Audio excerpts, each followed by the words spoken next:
Welcome to Class 9. In our previous lesson, we looked at the principles of effective negotiation. Today, we'll focus on the English you can actually use during a negotiation. When you open a negotiation, you want to sound professional and collaborative. You can say, let's look at this issue. We'd like to discuss the payment terms, or perhaps we could start with the schedule. When you need to explain your position, be clear but professional.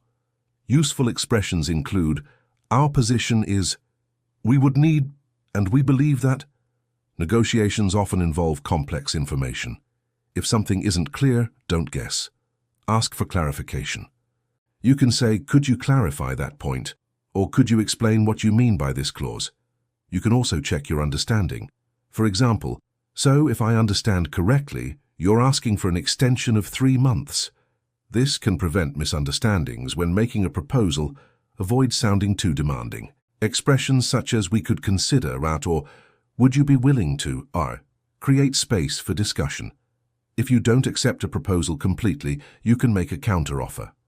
For example, we could agree to that, provided that the deadline is extended. When you agree, you can say that works for us, but we can agree to that, or that sounds reasonable. These expressions are professional and natural. You don't have to say no directly. In professional negotiations, disagreement is often expressed diplomatically. You can say, I'm afraid we can't agree to that, or we have some concerns about this proposal. When making a concession, connect it to something you want in return. For example, we could be flexible on the payment schedule if you can agree to the revised price. This is called a trade-off. One useful expression is, if we agree to this, could you agree to that? This allows both parties to exchange concessions.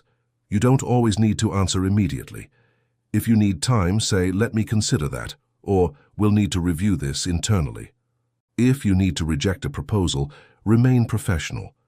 You can say, unfortunately, that won't work for us, and then explain why. Before finishing a negotiation, summarize what has been agreed. You can say, let's recap, or so far, we've agreed on the price and schedule. Finally, confirm the next steps. Who will do what, and by when? Clear next steps help prevent misunderstandings after the meeting. Let's put the language into practice. The operator says, we need the work completed by June.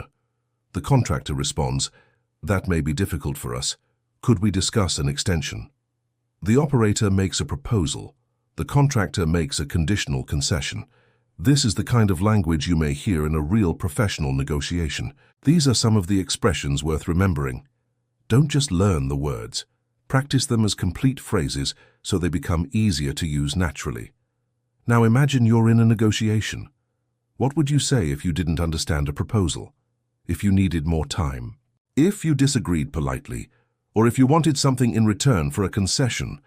Remember, good negotiation language should be clear, polite, and firm. You don't need complicated English to negotiate effectively. You need precise language and confidence.